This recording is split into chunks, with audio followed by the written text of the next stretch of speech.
chân vào đầu, khoác trên mình bộ áo màu trắng tinh, ánh mắt thì đứng đính đưa tình, mà đi bên cạnh chú rể thì càng chung tình đẹp đôi. Bình thường thì gối trước đơn côi, hôm nay đã có gối đôi nằm cùng.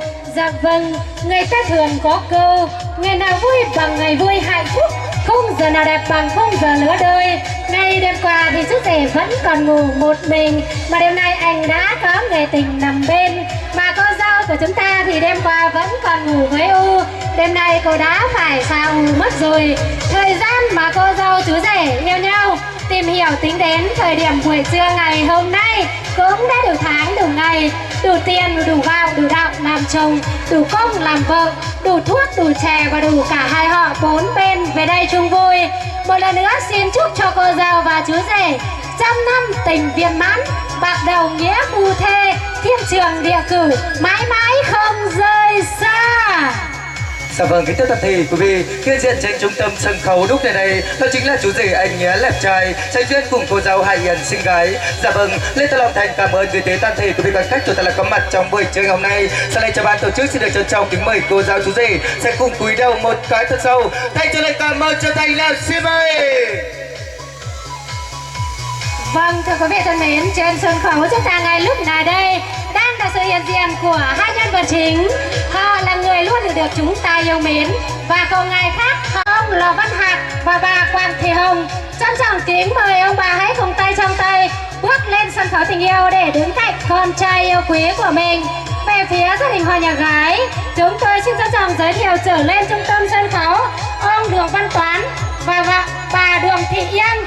Trân trọng kính mời ông bà hãy cùng tay trong tay bước lên sân khấu tình yêu để đứng cạnh con gái yêu quý của mình.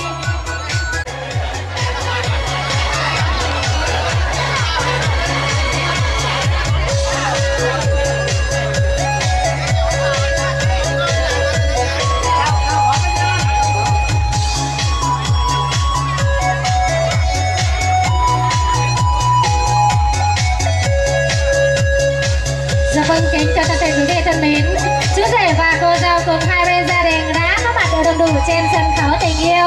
Thay lời muốn nói tới toàn thể quý vị thì chú rể cùng cô dâu cùng với hai bên gia đình sẽ có một cái cú chào để gửi lời chào tới toàn thể quý vị khách quý, và lời chào xin phép được gửi tới quý vị shipper.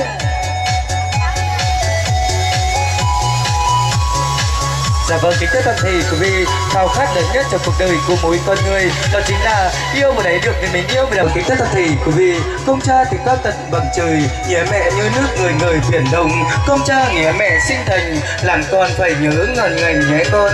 Làm sao lào nghĩa vuông tròn, thảo thơm khi cha mẹ vẫn còn nơi đây, cùng nhau vun lắp rừng xây, làm cho tờ ấm lúc đã. Trước của mẹ trước thì đòi cả sườn, thay đây mới sai à em luôn có chắc này kiếm ma, bước hòa có chắc hà lầy, thay đây cò chẳng biết sòi cam được hồi bá sòi quá qua kẻ nghèo mi bỏ con lường có lành sớ có mày bờ về ra sum mê sòi đẹp cho bao là số bảo ý ai em nhắm đi trường lành sài hùng hào lù hào tàu lân chơ hào hàn thật mạnh sòi đẹp cho bao hào đùi của mấy nó mà đi thằng cà cày bày ở gần dẹp của dẹp lia đánh lâm là giàu mê nhanh đi trai các cần đi lùi nhanh hào mắt trần sang thuồng bó bàn đi lùi trai hào mắt trần sang thuồng bó cây hải càn hào có giá bàn hào có há giờ anh hào tấm làm quanh hô chỉ mình ép nhân vần rời nhanh trần lón trai sẽ trần kèm bóng lạch lao sợ trong mong hào cú già tàn ai mà đi càn cần sườn cần mặn sợ trong mong hào super hao ở phía máu và cả hào khăn xiềng sầu với đó super tôi phủ lại con ơi. Dạ vâng, kính chào toàn thể quý vị. Tiếp nối chương trình trong buổi trưa ngày hôm nay, sau đây cho ban tổ chức sẽ được trân trọng kính mời những món quà tiếp theo đến từ gia đình anh Trấn Hải, gia đình anh Nhược Mai, gia đình cháu anh Toán sẽ có những món quà vô cùng thân thương lên từ gửi tới hai con cháu của mình trong buổi trưa ngày hôm nay đi ạ. Xin được trân trọng kính mời.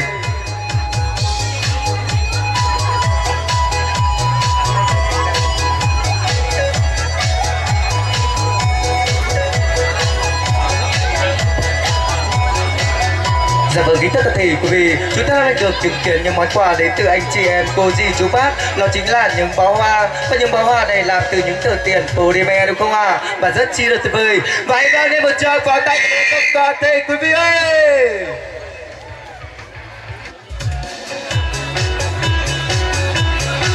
Dạ vâng, sau đây là những món quà tiếp theo. Sau đây cho ban tổ chức xin được trân trọng kính mời gia đình em Mai Kiên, gia đình em Nhược Nguyệt Thuần sẽ có những món quà để gửi tới hai con cháu của mình trong buổi trưa ngày hôm nay đi ạ. Xin được trân trọng kính mời.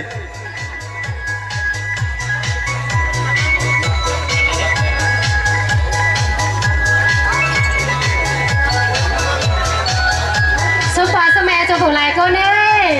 Không sang kính khẩu kính nhớ cho muốn có nào cần lẽ thì má sớm khẩu á.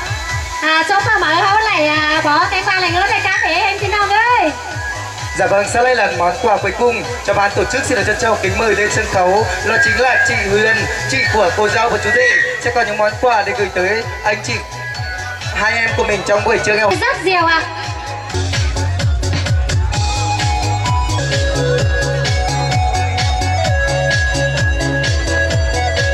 Dạ, rất chi là tuyệt vời ạ. Món quà cuối cùng đó chính là một vòng vàng. Kính mời chú rể đẹp trai của chúng ta hãy tỏ tình và trao nhẫn cho cô dâu, cũng như cô dâu trao nhẫn cho chú rể ạ. Trân trọng kính mời chú rể ạ.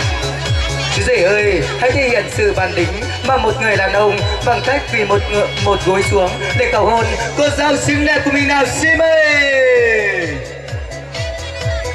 Dạ vâng, kính thưa toàn thể quý vị, chiếc nhẫn cưới là một vòng tròn, không có điểm đầu cũng không có điểm cuối, tượng trưng cho tình yêu của các bạn sẽ không bao giờ dừng lại. Chiếc nhẫn cưới sẽ được đeo vào ngón giáp út, nơi mạch máu chảy xiết của con tim.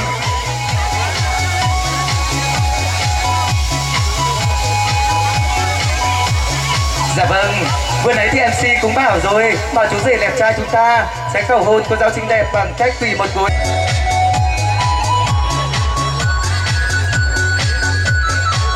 Dạ vâng, sau khi cô dâu và chú rể của chúng ta là trao nhẫn cho nhau xong, và sau đây xin mời cô dâu chú rể của chúng ta sẽ cùng tình bạn chuyển sang tình yêu. Và bây giờ là hai chiếc nhẫn cưới tình yêu của mình lên đằng trước để hai camera mình thiết nhỉ.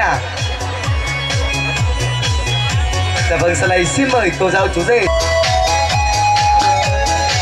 Wow, rất chi là tuyệt vời. Nhưng mà chắc là do MC Mai Phương đi đường và lăn lắc trước rồi đúng không ạ? Nhưng mà không phải như thế đâu.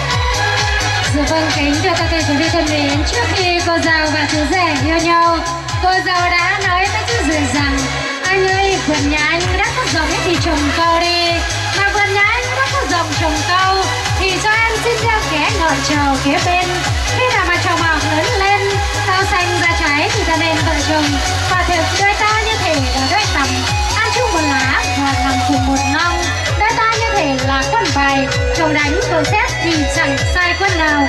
Một lần nữa xin chúc cho cô dâu và chú rể trăm năm tình viên mãn, bạc đầu nghĩa phu thê.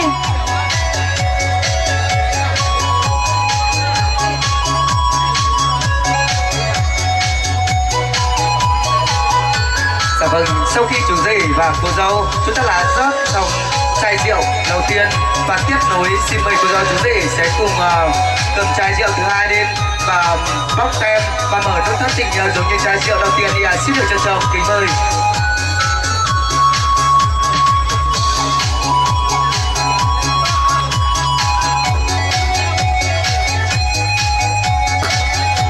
Wow, rất chi là tuyệt vời. Tiếng nổ vừa rồi hơn cả tiếng nổ. Phía dưới trước, còn một nửa thì rớt lên thắp lên tình yêu ạ.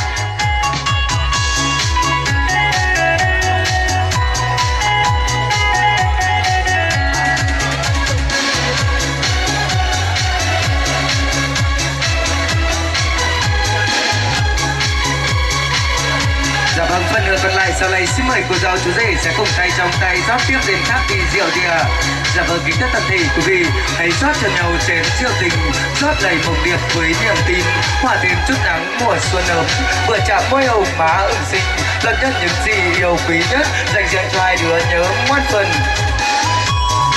Trân trọng kính mời cô giáo và chú rể hãy cầm 2 ly rượu ngọt nhất, ngọt ngào nhất của đời mình kính lên cha lên mẹ đi ạ. Trân trọng kính mời chú rể đẹp trai của chúng ta cầm 2 ly kính lên bố mẹ vợ, và cô dâu cầm 2 ly kính lên bố mẹ chồng ạ.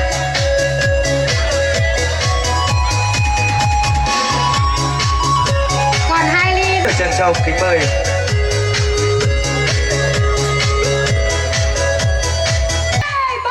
Chúc mừng hạnh phúc.